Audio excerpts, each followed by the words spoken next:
Okay, so here we've got a DC motor. It's got a gearbox in it, and it's got a incremental chord encoder here on the back. It's got 6 leads altogether. There's the motor input.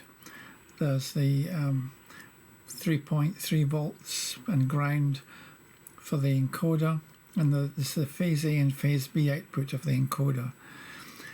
Here's another encoder, an external one. This is set point. And what I'm going to do is make a position servo out of this DC motor. Normally the motor would just turn continuously, but I want it to turn by say 90 degrees, minus 90 degrees, and so on. I've got other videos doing this with LabVIEW, and I'm going to be using here ATMEGA 2560, which is, this one's the Arduino one, but it's still programmed in C, and it's only got about 7 connections, I think, I put on it. And powering the motor is the L298 bridge. It's a really cheap thing. Of course, you can get ones with take higher current. This one, I think it takes, you'll be lucky to get more than, well, it says peak current 2 amps, but you never know. You might get that out of it. But they have a reputation for not lasting that long if you abuse them. But they're really cheap. I mean, I picked this up for a couple of dollars or something a long time ago. These aren't cheap, not here in New Zealand anyway, the ATMEGA boards, but they can be cheap on AliExpress. And what I'm going to do is arrange it. I've got it arranged here so that this is the set point. It's a manual set point, but it can also be a software. I'm going to actually test it with a software set point, and I'm going to put a PID controller, a negative feedback around here, and let's just see if it follows the set point. So to begin with, I've got my software here to do the tuning. That, by the way, is just the that's the 298 that I was talking about, and that's the Mega, Arduino Mega. So let's get rid of this. Here's the software, which is written in Python, but the actual main code is written in C, which is the servo control here. I can release this code. Anybody wants to use it. It's quite well commented. It's about 288 lines of C. It's ordinary C for embedded systems. Don't think it's C++, it's just ordinary C. Yeah. It's not the Arduino version, although Arduino is also C, of course. But it's not running in the Arduino IDE. So this is the main program, however, that uses this, and does the tuning, and I'm going to tune it by hand, and we're going to watch this as we tune it. We're going to see how it's, we can make it stable or otherwise. And over here is a display where we're going to see the position. So I'm just going to connect to port 6. There's actually there, and I'm just going to have a proportional gain to begin with, and let's just put in 90 degrees. Let's see if that works. Or minus 90 degrees.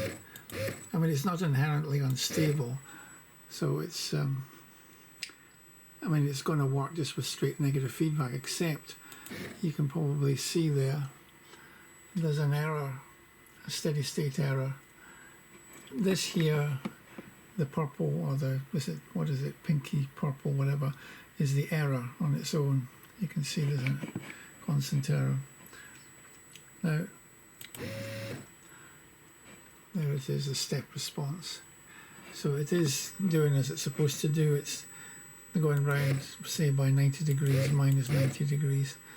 Here it is at another 90 degrees. I can control that here with this control here. And this is like a 0 when it goes back to 0. So if I go several 90 degrees and then click the, that's it, resets back to 0 again. You can see it happening over here. And now I'm going to introduce integral action to get rid of the error. But if I introduce that on its own, as you'll see, it should start to oscillate. I'm just going to put in 90 degrees. And you see that. I don't want to let it oscillate for too long because it'll draws more current when it oscillates. I'm going to turn that down. You can see it over here on the output. It was oscillating. That's an auto scale, that's why it got big. Suddenly I just turned it off and we're back to proportional control. So in order to get rid of the oscillations, what we normally do is we put in derivative action. So I'm going to put derivative, there it is. You see it stopping almost instantly. If I get rid of it, you can see it now. Let's put derivative action in. Stops. And there it is over here. And I'll just put a, there we go. That's a step response. Minus, I'll go to 0, so it's back to 0 now. So that's the plus 90. That's plus 90 degrees.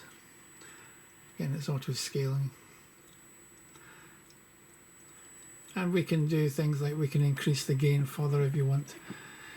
It's pretty solid as it stands, but if you, because it's got a gearbox and that increases the torque, we could do another one without a gearbox, and then that would show you, it's a little bit different then. But here we've got P, I, and D. We put the integral in to get rid of the error, and then we put the derivative in to stabilize it. Without the derivative, let's see again, it should oscillating, and you should see it here. There it is, oscillating, and the error is also, that's the error down here. But again, I'm not going to give it too long. We can of course put more derivative action in, but then we get other effects which aren't so good. That's a kind of scrapey noise because it's not got a filter at on the derivative action. It's very primitive PID this. There's step. That's highly damped. There's too much derivative there really. And so there we go. Now let's just put a sine wave up it. See how it likes that. So this sine wave is at 0.5 of a hertz. And there it's following the sine wave.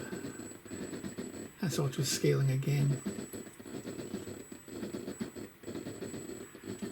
I can't get a huge frequency, I'm afraid, but it's... Now this isn't interfering with the... there's a kind of ring buffer here, so it doesn't interfere with the sampling rate in any way.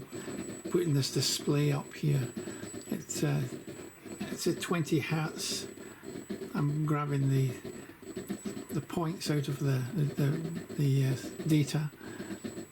That doesn't mean it's sampling at 20 hertz. It's sampling at a kilohertz, if I remember properly, in the actual embedded loop.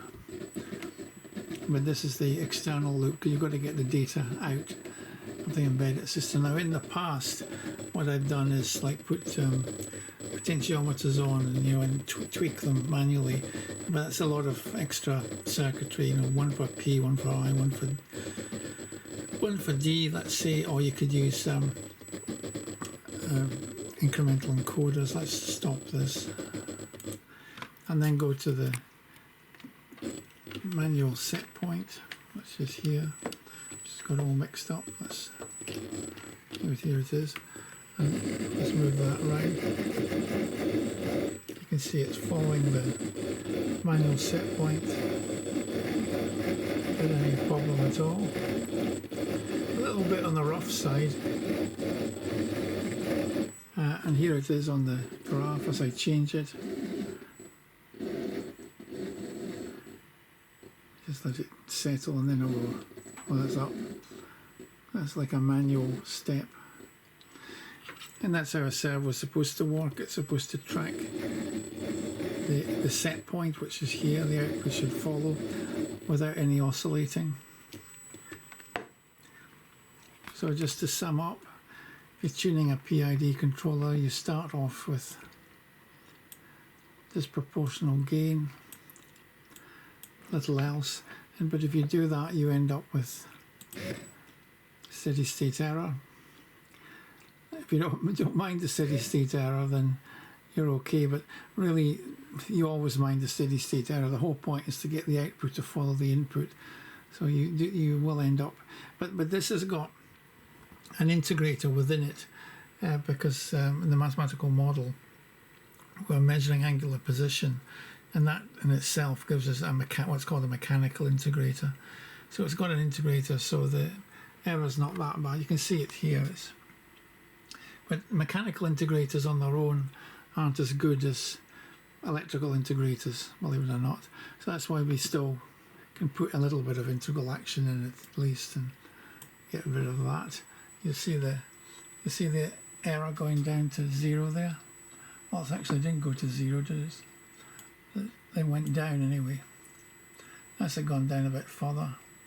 It's auto scaling, so it makes it a little bit tricky. So that's me with integral action. Let's put the step in and that'll oscillate. Put the derivative in, and that's it, stabilized. It's a particularly easy system because it's just a straight DC motor. If it was an unstable system, you know, like something balancing, it would be a lot harder to do. Far harder, in fact, because you'd have to keep it balanced while you're doing it. Something like an inverted pendulum or something. But the principle would be very similar. I guess we could use this for something like that. I might do it in the future. The original code you can compile and flash it here. That's the code for the servo control code written in C. And that's about it, guys. Thank you.